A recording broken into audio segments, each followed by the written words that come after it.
Welcome to the Creative Visionaries Podcast. My name is Tori Barker, a digital marketing specialist, business owner, mom, and you guessed it, a creative visionary. This podcast is about inspiring business owners, building connections, sharing success stories, and motivating others. Join me on this journey as we tap into your true potential and unleash your inner visionary.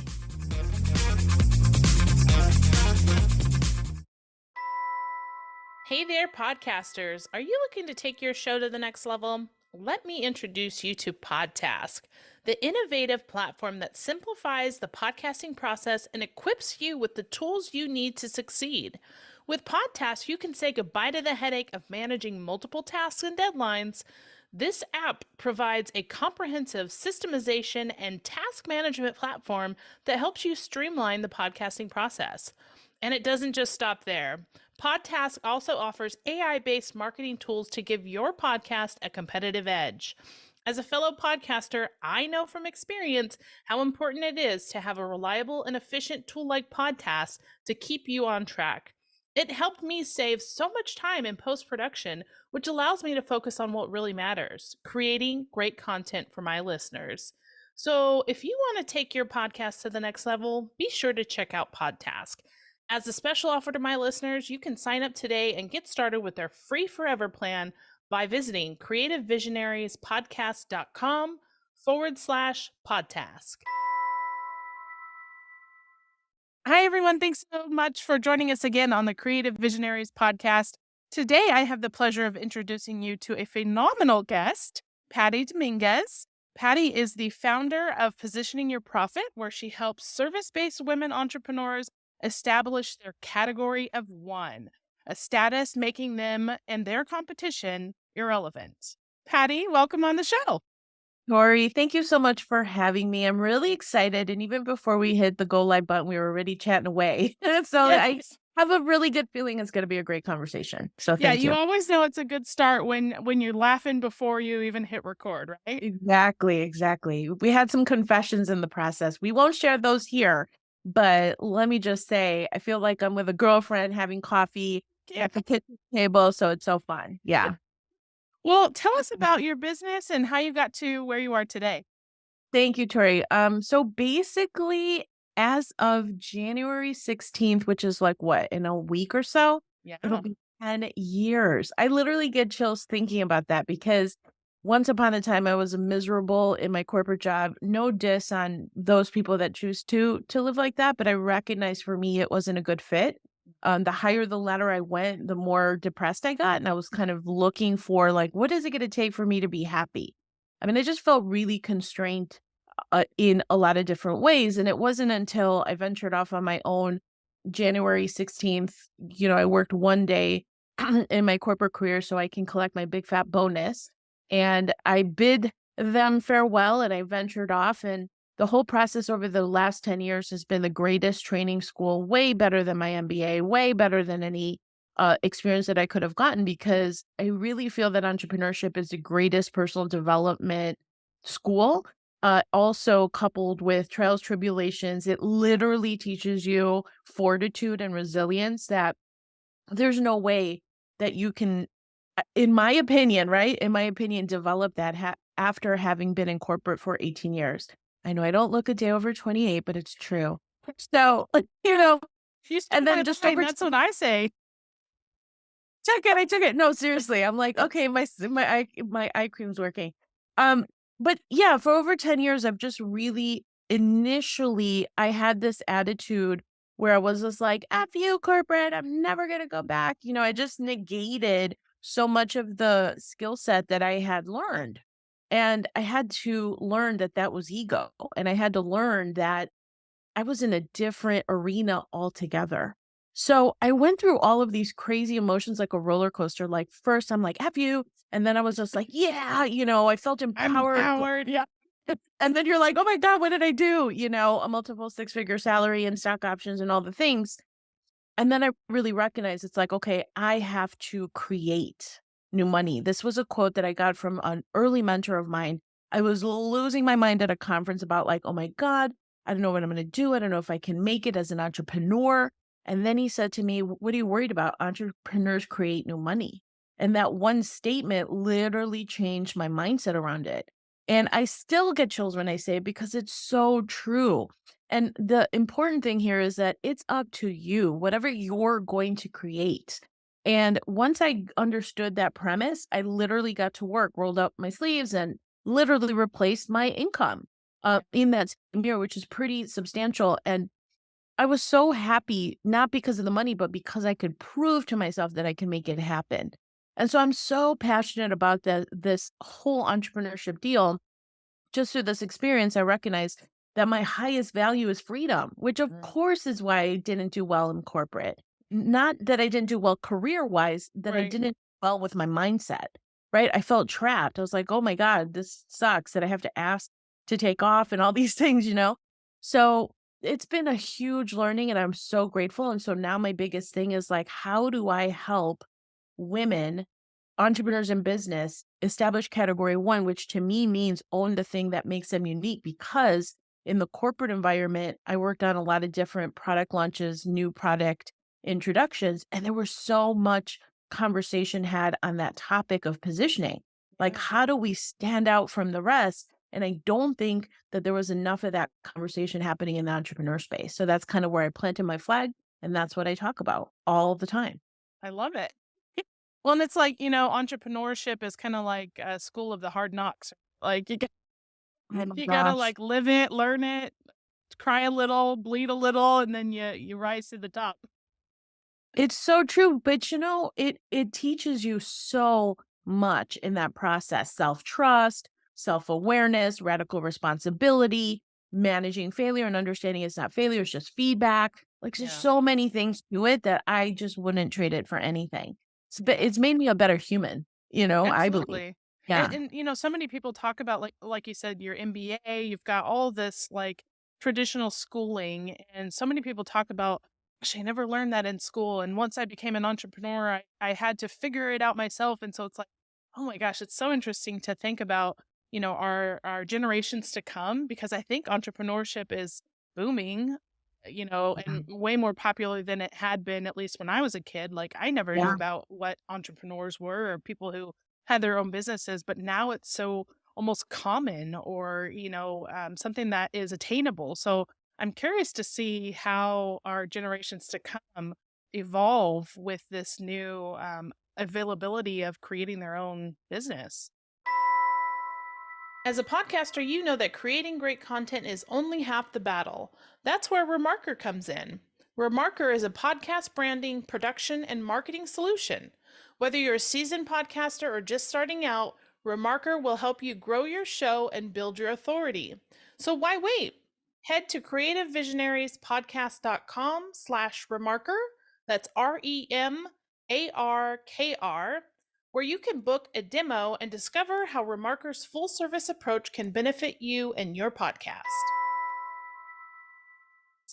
I really think we're in a good space, Tori, because I just heard this from a client of mine. I really wasn't aware of this phrase, but this whole movement about quiet quitting.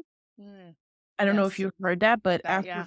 after the pandemic, people were going back to work after they had been home, and they're really realizing, like, why do I need to commute an hour each way to sit in a cubicle where I'm just sitting there, like, doing the same work I could be doing at home, right? And then so people are having this quiet quitting ethos happening, and I'm like, "Oh my gosh, that was me, back in 2012. I was quiet quitting, and You're all I a did everyone trendsetter. else."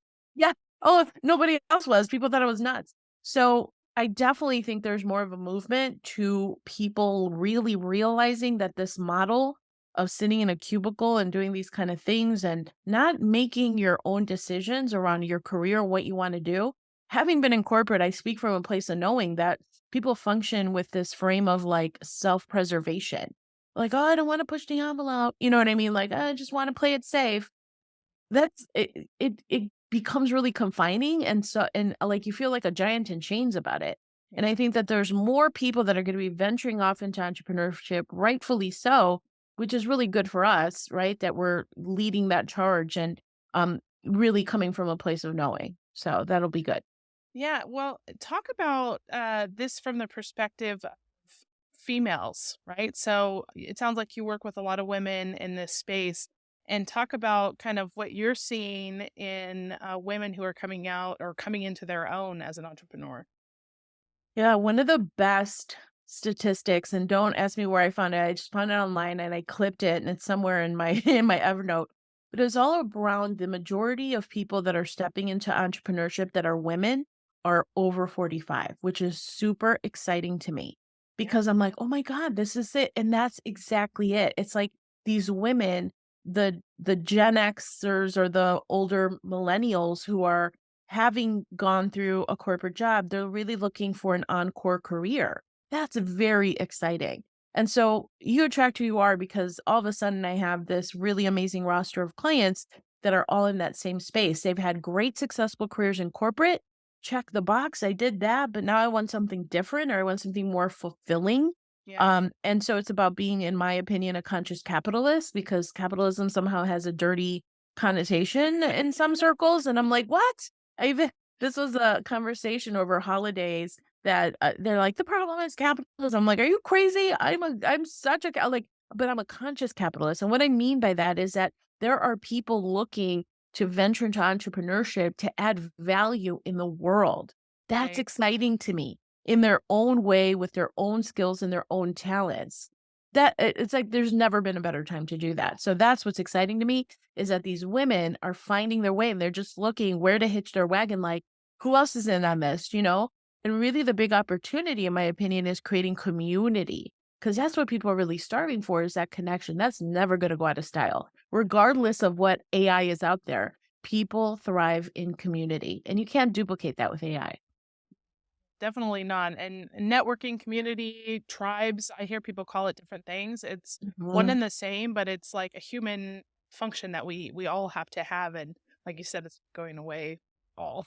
And I don't know about you, like as a podcast host as well, I feel like sometimes things are very serendipitous that like conversations that you're having with clients you find you start having with your podcast guests and conversations there's like common threads and it's like everything Mhm. like these pieces feel like they just start to come together and so it's like interesting every time I get on a call with someone it's like what am I going to discover today because I feel like there's some piece that is just like the missing piece or like it's coming together in some way shape or form so I don't know if you have that same experience. Most definitely. And it's about being, I think, to me, the thing that I've learned is about being intentional, is having an intentionality to it and really recognizing that you can, I don't know how woo you want to go, but the things that I've found is like, if I just set my intention on something, you're going to manifest the people, the places, the situations, and you go with, which is a really big one that I learned, is that self trust and intuition. So that's been a big one for me that I've learned over these past 10 years is all around trusting yourself. But anytime I went against my gut, Mm. it never worked out. And so I think those serendipitous situations happen when you're really aligned and saying, okay, show up the way that it's going to show up and Right. surrender what I think it's supposed to look like. And just know that I'm always going to be on my way to where I want to go. So I just had to throw in a little woo because I'm pretty woo. But I think it's really important that whole if you wanna if you want to express it in a way that people can really grasp, it's self-trust, trusting your intuition. Following your gut, that's for sure. Yeah, for sure. So let's talk a little bit more about the category of one. How did you come up with this concept and tell us a little bit about how it works and what you coach your clients with? Yeah, so basically this whole category 1 thing started because initially when I first quit my job, I was like, "Let me do social media." Everyone was doing social media back in 2013, and I was like, I'm not really feeling this." And then I was like, "Okay, business coaching, that's too general. Business growth coaching, okay, other people are saying that too." And one of the things that I recognized, and that's when I finally had my big epiphany, I was doing a consulting gig and we were doing a new product introduction. And I was on a phone call with a bunch of people. It was for a new product in New Zealand. And it was literally, a Zoom call, the branding people, the agency people, the ops people, and then I was consulting and all these other people. And I had this big epiphany. I'm like, oh my God, all these people are on this Zoom call and we're talking about the positioning of a chocolate chip cookie. Like, what in the world? What? And I said, "And nobody's talking about this in the entrepreneur space."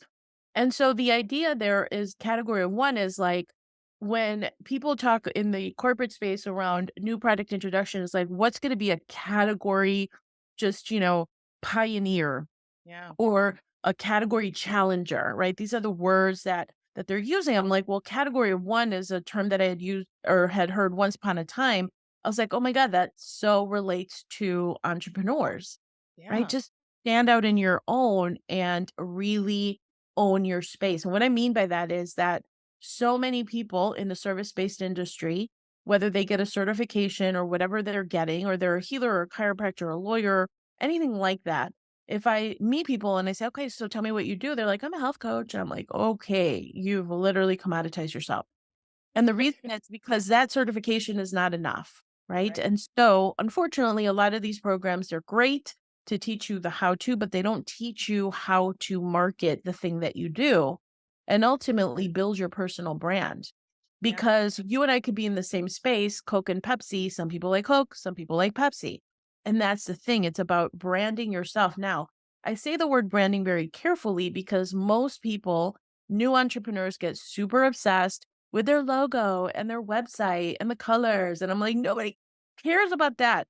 It's not about that. You have to focus on your positioning first. And the way that I best explain it is that positioning is basically like imagine your dream house that you want anything you want. Price is not an object. You can build your house whatever way you want. Where would you start to build that house? You'd call an architect for the blueprints, right? Yeah. Because without the blueprints, you have a house of cards.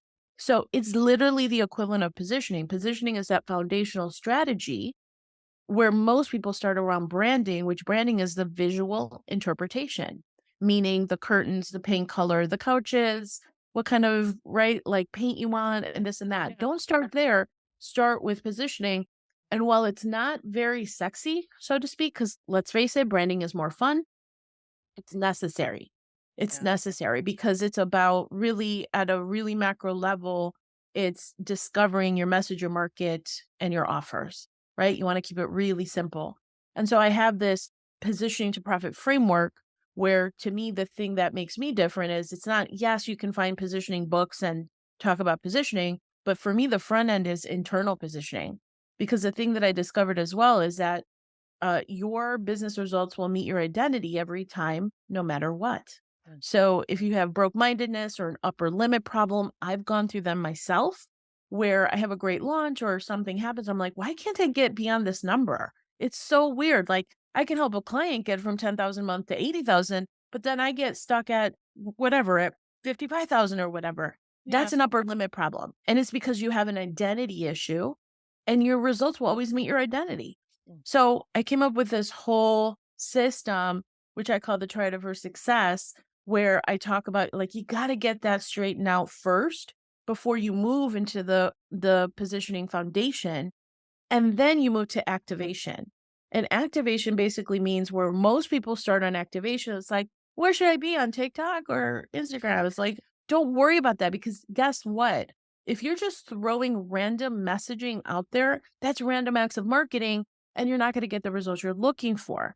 So you want to be really strategic around where you're showing up, why you're showing up. And at the end of the day, the reason you're showing up at in on TikTok or YouTube or what have you is because you're addressing the market. You have a very definitive profile of who that market is. So these are just things that I call it the curiously simple system because I'm not saying anything that's rocket science. I'm just giving you the one, two, three of it in a way that's really logical and is streamlined. And the reason I know that is because I've done it. I've Yeah. personally gone through these like hiccups in my own business and recognizing where I was falling short. Yeah, and that's why I think there's so much frustration is because people start 10 steps ahead or 5 steps ahead and they don't do the work in the beginning to build that foundation. Another thing that is interesting, you do the inner work for them personally, and a lot of times people miss the step of identifying their customer, right? So once they've identified who they are, what they align with, it's a matter of, putting those pieces together of who those people are that will align with them for their business. Yes, and I go, "Yes, and" from my improv. I think it's really important to do that internal work first because you're also going to get supreme clarity on what you stand for and who you want to attract. So I operate by my values, and when I really understood the values of my value, I started to attract a different level of person because my values are around freedom and community. I love community and contribution and prosperity, right? If somebody has like a sketchy thing that they're selling, would never do business with them. Right. Or I even say it on my website, on my about page. I swear I drop the F bomb. Like that's just me. Sometimes I tell a dirty joke and that's just me. And like you gotta be okay with it or if you're gonna be in my world. Because if you're not, that's okay. Go over there to Sally, who is, super clean and keeps it clean cut. I don't. And that's the thing. It's like I'm self-deprecating. I stutter, from a childhood stutter, and I'm okay with all of that. I think it comes with just experience and age and all the things and just owning who you are and just finally really letting the guard down to say enough already. Like this is me, take it or leave it. And there's something really freeing and refreshing about that. So doing all this work on the front end will literally open the doors for you to attract those people that you're meant to attract. And I wish I would have done that sooner. I totally agree. I can relate. Obviously, I'm entrepreneur, came from the corporate world and have, gone through the struggles and trials and tribulations. And, I'm at that position too, where it's like, gosh, if I had only known, right? But you can't get to that spot until you've kind of gone through the trenches. But what I always like to do is, and this is just me, a servant's heart, let's help somebody who's in my position and help expedite them so that they don't take the time that I took to get to where I am today or go through the Right. trials that I went through, and let's speed up the process and help them get to their greatness so that they can start, changing the world with what their service is or whatever they offer. So Mhm. I can totally relate with you for sure. That's awesome. Yeah, that's exactly what it's about. And so, um, you talked about the positioning and the branding and setting yourself apart. Are there any like key tips of what you give people on how they can, you know, um, position themselves once they get through this clarity and building their foundation? How do they stand out from a crowded space? Oh, well, it's definitely going through that whole framework, but I can tell you one of the things that I talked about initially is saying, okay, if you're just saying you're a health coach, that's not enough. So even starting out with recognizing that if you claim a specialization, that will help you tremendously. So let me give you a quick example. It's like health coach versus health coach for new moms who are looking to lose those last 20 pounds, Yeah. health coach for women who are perimenopausal, health coach for people who are post-op, who are like getting back into right into being mobile, health coach for people over 80. I mean, when you claim a specialization, Yeah. it really helps you to stand out. I think that is the one thing that a lot of people don't do is they don't specialize. So in essence, what you're talking about is like you're looking for the white space. So in the big market, assuming that you're picking a niche that is profitable, and we've all heard in the marketing space, it's health, wealth, the relationship space. I think there's a fourth one. I think there's those passion projects. Like people are really passionate about golf. People are really passionate about prepping or their dogs, right? So there's those passion projects. And so any one of those four, at a macro level, you can find that profitable niche. So within that, it's really incumbent upon us to find the white space. So my white space in a very crowded market of digital marketing and internet marketing is I talk about positioning. Like that was my white space. So it's a really important that we find the white space and just play around with it. It doesn't come to you right away, but start testing out the way that people resonate when they say, okay, what do you do? Because a lot of times when I've heard many times people are like, what do you do? And people are like, oh my God, I hate when people ask me that. I don't never know what to say. I'm like, that's a problem. You know what I mean? You got to be ready and succinct and like nail it straight away when you're expressing it. And the only way to do it is to just test things out. Again, I went through my own iteration of social media. What is it? Business growth, internet market. Like I was playing around with it. And then Yeah. again, for me personally, I had my big epiphany. I'm like, ugh, duh, I should have done this way before because I know it. And so that's the other thing is that you want to claim your white space in a place where you know what that you're talking about, right? You can't, like, of course, you got to back up what it is that you're claiming.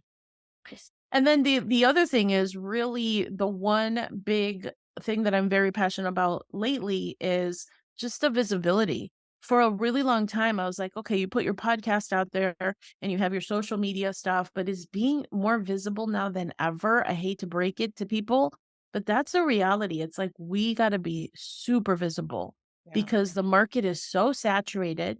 And the one thing that that early mentor of mine told me is nobody is ever consistent with anything, and the people that are the ones that win. Yep. So amp up your visibility. That's what I'm focused on for this year for me, because I've just been comfortable and that's cool. And I have a great business, but I'm like, wait a minute, I have more to do, right? Like I have more shit to do. I have more people to impact. So it's about being more visible. And so when you can have that repertoire of, stories and how you're standing out and your white space, how you're different, sharing those client stories and doing that kind of thing, and you're showing up more visible, that's creating that category of one. The idea is to capture mind share, right? So that if somebody, my goal is that if somebody's saying, oh, I don't know why I'm struggling to stand out. Well, what you need is positioning. You got to call Patty Dominguez. You know what I mean? Like, that's the thing. What do you stand for? The other side of it is ask yourself, what are the 1, 2, 3 words that you're known for? Right? I love that. Do people know you for that thing? Mhm. So that's why you're gonna get sick about talking about what you do before Yeah. people get sick of hearing it because they're not listening to you. We're bombarded with all kinds of stuff. So it's up to us to be visible, consistent, relentless about sharing what it is that we do. Yeah, and I love that because I've done an experiment before where I've asked people like, "What do you think I do?" And the answers that you get back are like, "Oh my gosh, like that." Are you serious? That's what you think I do? And especially when you ask your family, like that's the worst. They're Okay. like, I don't know, you do something on the computer. Especially like my kids, they're like, you do marketing on the computer, you talk to people. I'm like, oh my, so I got to do better marketing with my family. No. I think that one is just universally the case. My mom's like, she's always in there talking to people. I don't know. What is she talking about?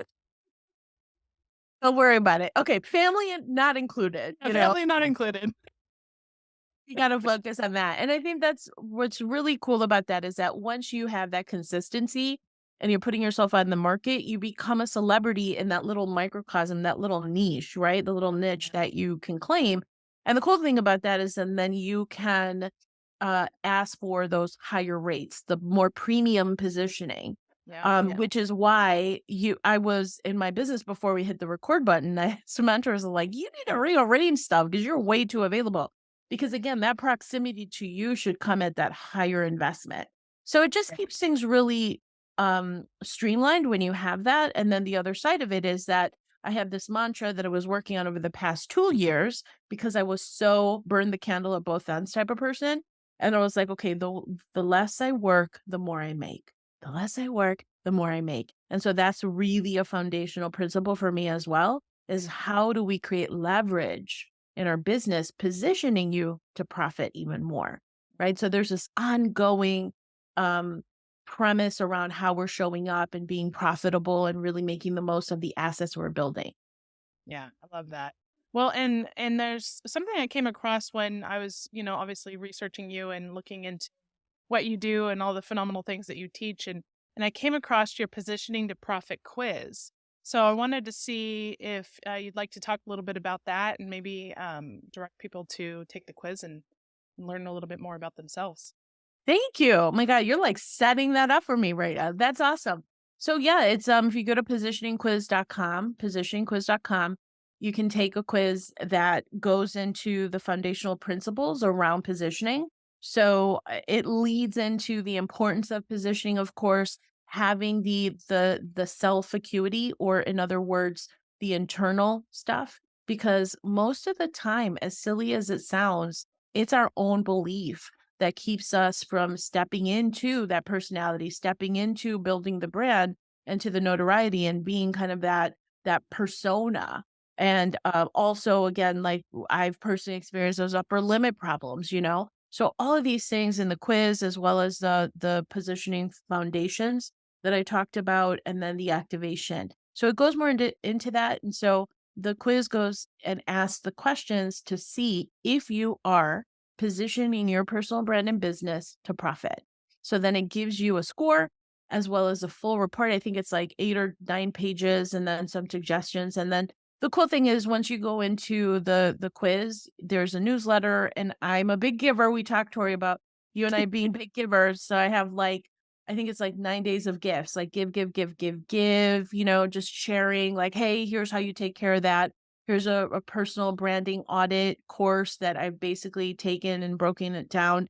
Also, just some really crafty ways that you can start to monetize what you're doing. And so, yeah, it's all there, and it all starts with positioningquiz.com. Awesome. We'll definitely check it out. I personally went in and did my own quiz, so I'm going to have to review my results and see, where I'm lacking, because as an entrepreneur, you're always growing, you're always learning. And so even if you think you're an expert in your field, there's always room for growth. And so, I always like to take advantage of things that are available to me and learn from the people that I'm talking to and surround myself with exceptional people. So, Patty, thank you so much for being a guest on the show. Do you have a favorite social platform where people can reach out to you? I just started getting, because again, visibility. I'm on YouTube and TikTok. I don't do dancing on TikTok, but I'm on TikTok, Instagram, although they don't really like me much. But yeah, I have a YouTube channel where I'm putting out more content just to share, because again, I'm having such a hard time with Facebook and Instagram. So find me on YouTube, Patty Dominguez. Awesome. Well, thank you again for being a guest. It's been a pleasure. And everybody, make sure you go out there and make it a great day. Thank you, Tori. Thanks so much for listening to the Creative Visionaries Podcast. If you've enjoyed this episode, make sure you subscribe, leave us a review, or share with a friend. Also, make sure to visit us online at creativevisionariespodcast.com. You can also follow us on Facebook, Instagram, or LinkedIn. And stay tuned for more episodes to come. And remember, it's time to tap into your true potential and unleash your inner visionary.